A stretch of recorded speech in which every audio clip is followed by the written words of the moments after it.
Oh, monsieur, m'écriai-je, je vous en prie, ne m'emmenez pas. Et j'éclatai en sanglots. Allons, mon garçon, me dit-il assez doucement, tu ne seras pas malheureux avec moi. Je ne bats point les enfants, et puis tu auras la compagnie de mes élèves, qui sont très amusants. Qu'as-tu à regretter? Mère Barberin, Mère Barberin. En tout cas, tu ne resteras pas ici, dit Barberin, en me prenant rudement par l'oreille. Monsieur ou l'hospice, choisis. Non, Mère Barberin. Ah, tu m'ennuies à la fin, s'écria Barberin. S'il faut te chasser d'ici à coups de bâton, c'est ce que je vais faire. Cet enfant regrette sa mère, Barberin, dit Vitalis. Il ne faut pas le battre pour cela. Il a du cœur, c'est bon signe. Si vous le plaignez, il va hurler plus fort. Maintenant, aux affaires.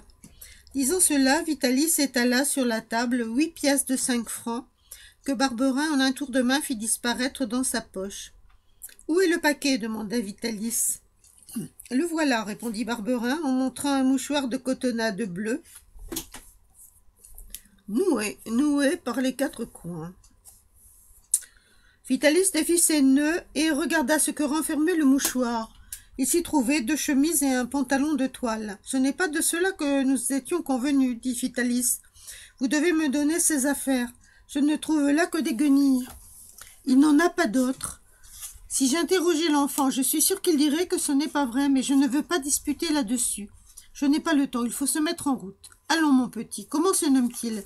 Rémi. Allons, Rémi, prends ton paquet et passe devant Capi. En avant, marche. Je tendis les mains vers lui, puis vers Barberin, mais tous deux détournèrent la tête, et je sentis que Vitalis me prenait par le poignet. Il fallut marcher. Ah, la pauvre maison, il me sembla, quand j'en franchis le seuil, que j'y laissais un morceau de ma peau. Vivement, je regardais autour de moi, mes yeux obscurcis par les larmes, ne virent personne à qui demander secours. Personne sur la route, personne dans les prés d'alentour. Je me mis à appeler « Maman, Mère Barberin !» mais personne ne répondit à ma voix qui s'éteignit dans un sanglot. « Allons, Rémi, marchons, mon enfant !» dit Vitalis. Et sa main tira mon bras. Alors je me mis à marcher près de lui. Heureusement, il ne pressa point son pas, et même, je crois bien qu'il le régla sur le mien.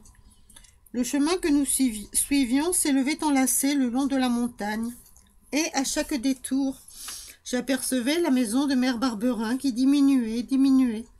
Bien souvent, j'avais parcouru ce chemin, et je savais que quand nous serions à son dernier détour, j'apercevrais la maison encore une fois, puis qu'aussitôt que nous aurions fait quelques pas sur le plateau, ce serait fini, plus rien. Devant moi, l'inconnu. Derrière moi, la maison où j'avais vécu jusqu'à ce jour si heureux, et que sans doute je ne reverrai jamais. Heureusement, la montée était longue. Cependant, à force de marcher, nous arrivâmes au haut.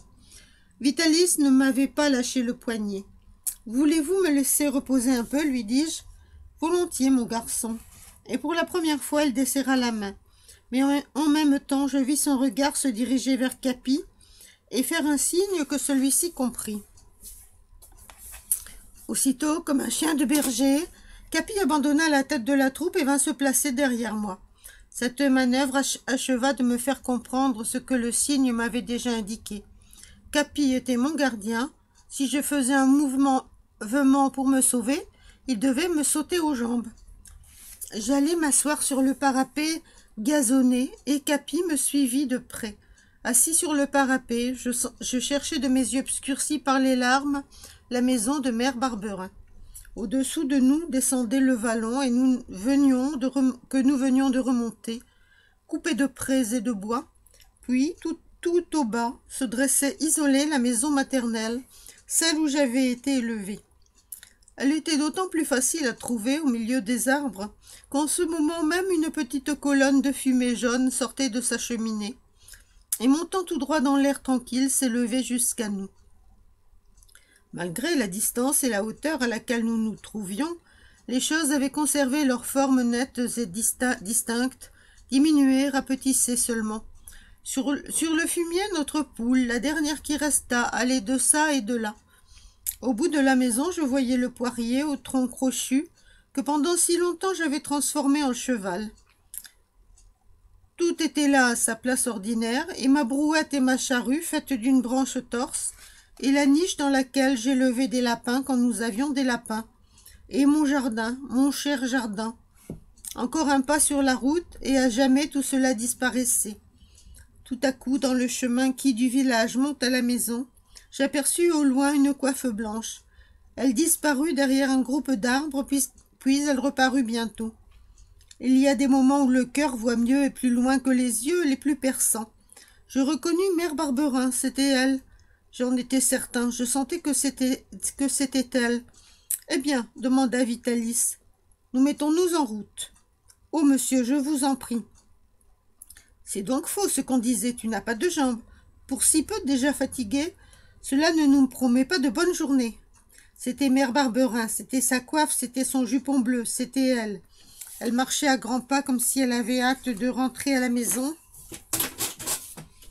Arrivée devant notre barrière, elle la poussa et entra dans la cour qu'elle traversa rapidement. Aussitôt je me levai debout sur le parapet, sans penser à Capi qui sauta près de moi. Mère Barberin ne resta pas longtemps dans la maison. Elle ressortit et se mit à courir de ça et de là dans la cour, les bras étendus. Elle me cherchait. Je me penchai en avant et de toutes mes forces je me mis à crier. « Maman, maman !» Mais ma voix ne pouvait ni descendre ni dominer le murmure du ruisseau. Elle se perdit dans l'air. « Qu'as-tu donc » demanda Vitalis. « Deviens-tu fou ?»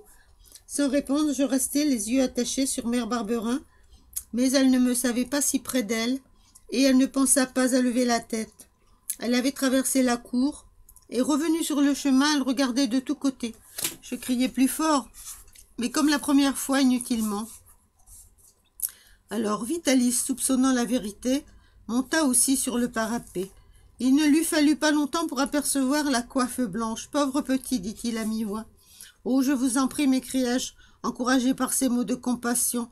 Laissez-moi retourner. » Mais il me prit par le poignet et me fit descendre sur la route. « Puisque tu es reposé, dit-il, en marche, mon garçon. » Je voulus me dégager, mais elle me tenait solidement. « Capi, dit-il, Zerbino. » Et les deux chiens m'entourèrent, Capi derrière, Zerbino devant. Il fallut suivre Vitalis. Au bout de quelques pas, je tournai la tête. Nous avions dépassé la crête de la montagne, et je ne vis plus ni notre vallée ni notre maison. Tout au loin seulement des collines bleuâtres semblaient remonter jusqu'au ciel. Mes yeux se perdirent dans des espaces sans bornes.